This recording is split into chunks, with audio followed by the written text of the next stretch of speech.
নমস্কার নমস্কার বন্ধুরা। বন্ধুরা, মন্দিরাস কিচেন ব্লগসে আপনাদের সবাইকে স্বাগত। আমরা আজকে আরও একটা নতুন রেসিপি নিয়ে আপনাদের কাছে হাজির হয়েছি। রেসিপিটার নাম হলো চিকেন কাটলেট। দেখুন কিভাবে বাড়িতে সহজেই চিকেন কাটলেট দোকানের মতন বানানো যায়। আসুন।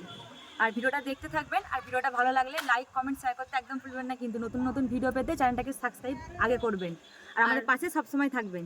আমাদের পাশে আপনারা থাকবেন। আমরা তো এই নতুন নতুন ভিডিও বানাচ্ছি, তাই কিছু যদি ভুল ত্রুটি হয়ে যায় আপনারা অবশ্যই কমেন্টে সেটা জানাবেন। আমরা পরের বারে নিশ্চয়ই চেষ্টা করব দ্বিতীয় কোনো বার যাতে এই ভুলটা না হয়। আমরা চেষ্টা করব সুন্দরভাবে আপনাদের কাছে ভিডিও দেওয়া। আপনারা একবার অন্তত অনুরোধ রইল, কমেন্টে প্লিজ কিছু যদি ভুল হয়ে থাকে অবশ্যই অবশ্যই জানাবেন।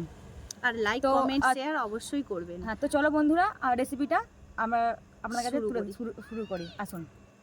চিকেন কাটলেট বানানোর জন্য আমি নিয়ে নিয়েছি হচ্ছে এখানে 2টো আলু সেদ্ধ করে নিয়ে নিয়েছি। আর আমি এখানে নিয়ে নিয়েছি মাংসর কিমা। আমি মাংসটা এর মধ্যে দিয়ে দেবো।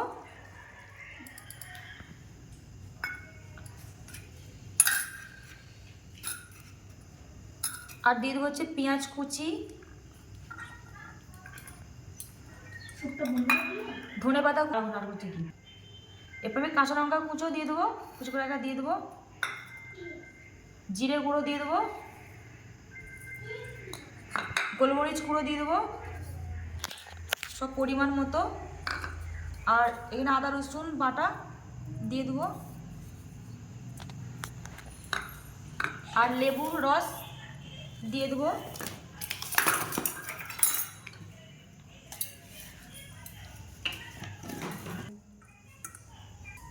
এবার পরিমাণ মতন নুন দিয়ে দেবো,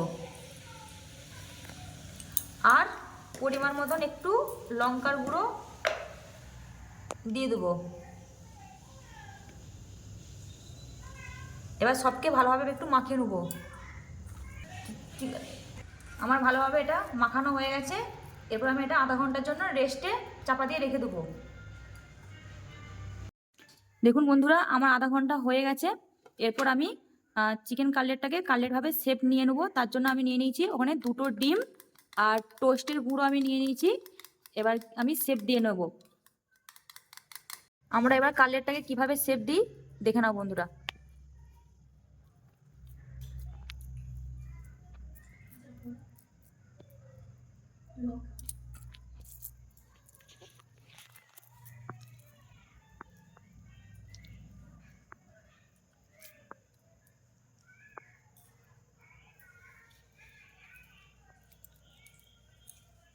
এবার আমরা ডিমের কলার মধ্যে একবার ডুবিয়ে নেব।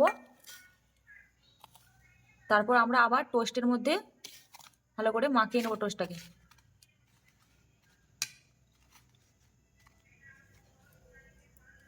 আমরা আবার ডিমের কলার মধ্যে দিয়ে দেবো, দিয়ে ভালোভাবে আবার করে নেবো। আবার টোস্টকে ভালোভাবে মাখিয়ে নেবো, টোস্টের গুঁড়োকে।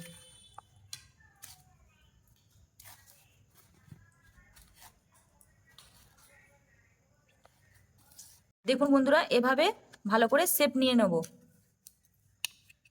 কাটলেটের মতন শেপ নিয়ে নেব।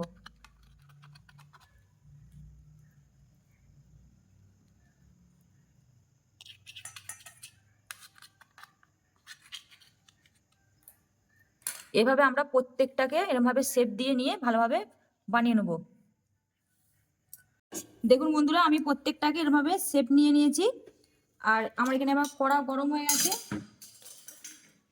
আমি এবার তেল দিয়ে দেবো। আর এটা হচ্ছে কম আঁচে লো ফ্লেমে আস্তে আস্তে ধীরে ধীরে ভেজে নেবো আমি। এবার আমি দিয়ে দেবো তেলটা দেখো বন্ধুরা, আমার মানে হালকা মানে তেল হয়েছে। আমি দিয়ে দেবো, কিন্তু কম ফ্লেমে ভাজতে হবে, তা নাহলে ভেতরে হবে না, কাঁচা রয়ে যাবে।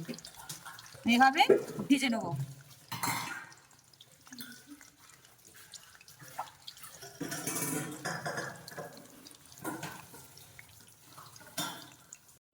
দেখুন বন্ধুরা, ভাজা হয়ে গেছে, লাল লাল করে ভেজে নিয়েছি।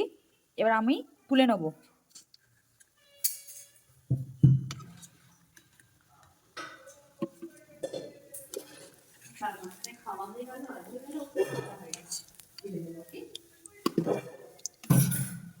এরকম ভাবে প্রত্যেকটাকে আমরা এবার